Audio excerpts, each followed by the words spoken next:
Welcome back. Jamaica is set to shine at a historic 4-day reggae festival and conference on the Ivory Coast of West Africa between April 9 and 12. The event is headlined by some of the biggest names in reggae, alongside a contingent of key players in the island's music fraternity. Among them, former Minister of Culture Babsy Grange, the poet and radio and TV personality Muta Baruka, and veteran tour and artist manager Copeland Forbes.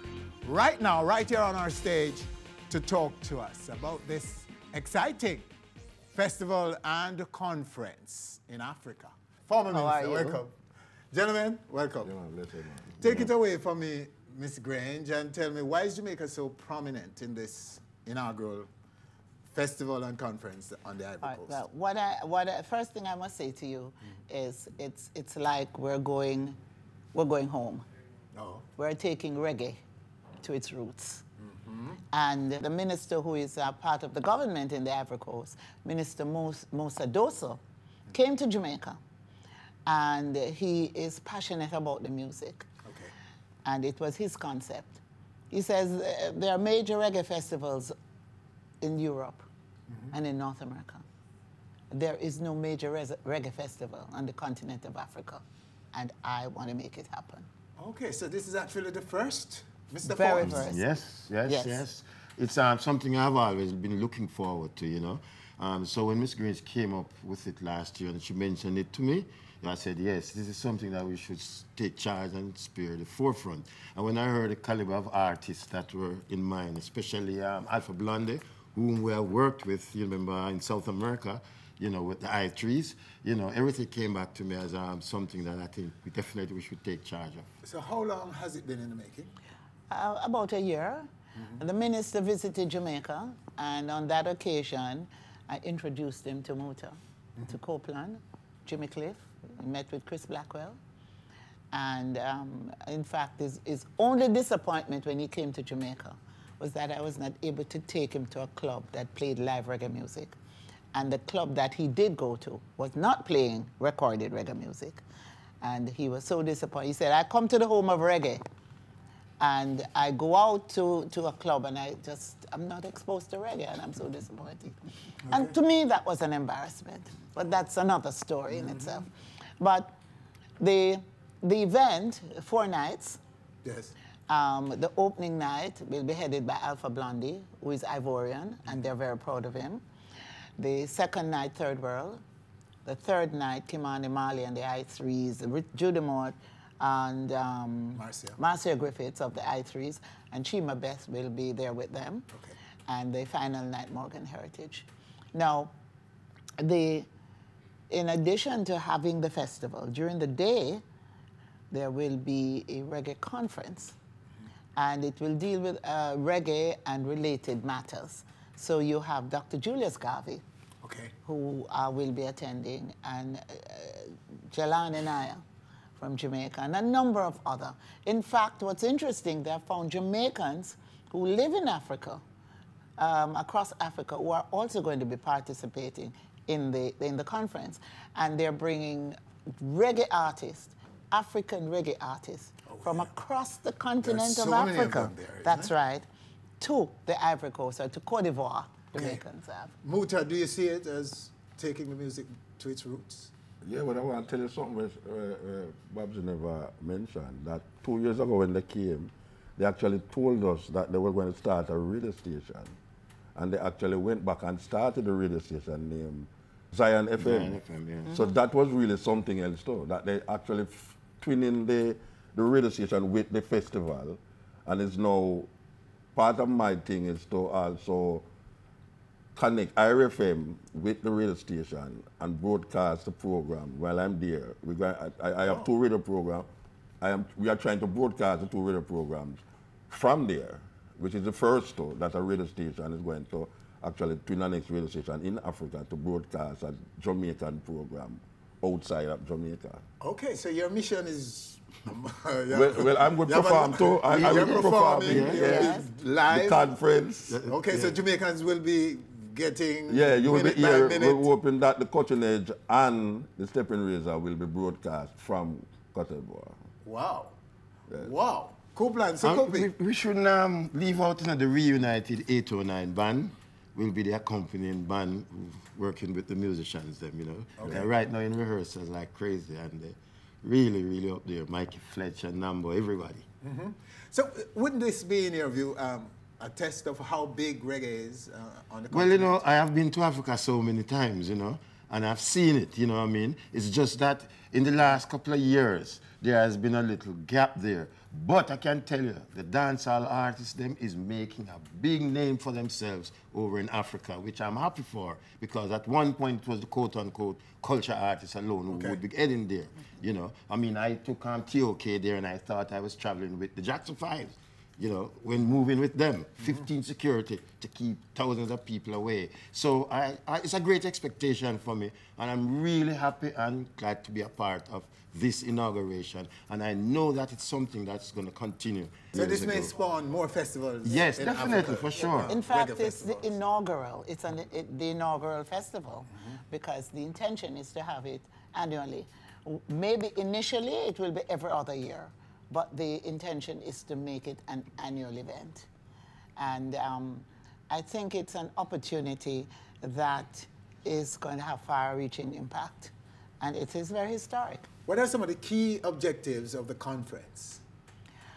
Well, what they said to me, the minister in particular, he said, we want to know the history of the music. Okay. We want to know the impact it has had on the world. We want to understand the religion of Rastafari.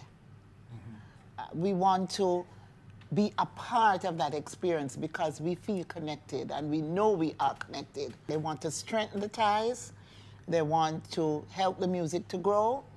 They feel that it should not only be recognized and promoted in Europe, for example, Rotterdam, or in North America, but it should be strongly connected to its roots in Africa. In Africa. And I want to tell you too, you know, the Brazilians so enthusiastic, you know, because the other day they came to my house, you know, for me could do some promo and thing that the Brazilians tell me, say, you know, say, would I like your program beam to our radio station that the people them in the country, Ivory Coast, can hear it. This development must be very, very special. Yes, it's very, very, because, you know, people have this stigma about Africa all the while, that to see, you know, that actually it's about 60 Jamaicans leaving Jamaica to go to a festival there. It's saying a lot. Okay. You know, because there was a time when people wonder if 2 people can go to Africa. Now we hear 60 people, one lick. I go reach Africa for do some show, you know. I mean, that's amazing. That's the for first so time. far Africa reach in its movement and development towards connecting with we here as sons of Africa and daughters of Africa to over there. And the Rastafari dream is a dream that is coming true. Okay. You know, the linkage with Africa and this part of the world. So maybe repatriation is not physical. Well, a lot of ones It doesn't have to be physical, eh? You should just mention that there's a lot of ones who is from Jamaica who is in Africa, living in Africa, that will be at the conference. Yes. There's a lot of Jamaicans living in Africa that has repatriated. Yes. Ethiopia, South Africa, Ghana, Zimbabwe, a lot of people has repatriated there. So, you know, it's a two-tier thing. Yes, and The connection is very important. with the big World Wide Web these days, Yes. and programs like Everything yours, gets smaller. and programs like Onstage. And you know, tell you will be there too. But you never tell him say him I go to, you know. You never tell him say him I go to, you know. Well, keep that. We want to tell the people them, sir, on stage will be there. Okay. But well, I'm just saying that, you know, the connection with Africa.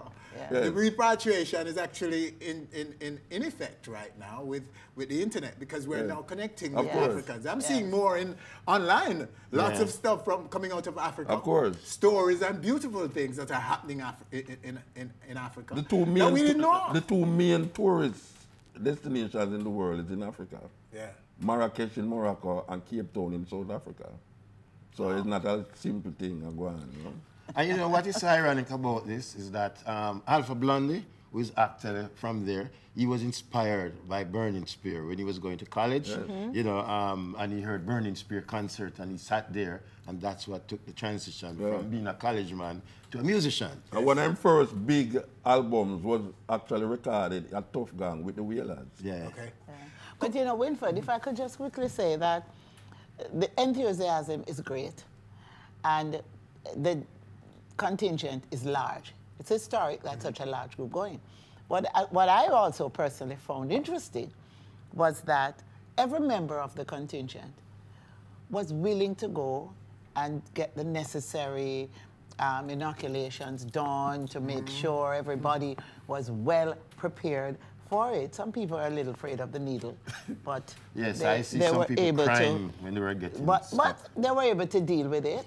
And I just want to make it clear that everybody got their yellow fever shots, they got their polio drops, and we have the malaria pills that everybody's going to take. So we have taken into consideration all the health issues.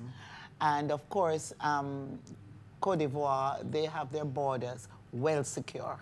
So when one hears about West Africa, there may be some concern. But we are confident that we are going in an environment where we will be protected health-wise. And we have taken all the precautions that we can from this end. So much to chew on from this chat right here on stage. In this segment, Africa Comes Alive. Wuta Buruka will be there live. The cutting edge. Of course, the edge. Yes, sir. All right. So stay with us right here on stage. When we come back, Lisa Hyper sets record straight on feud with Gaza Slim. Ding Dong dishes out new songs and moves, while RDX draws inspiration from Betrayal. When make sure send a little fool can't trespass. My linky them. The real dog them you can't trust.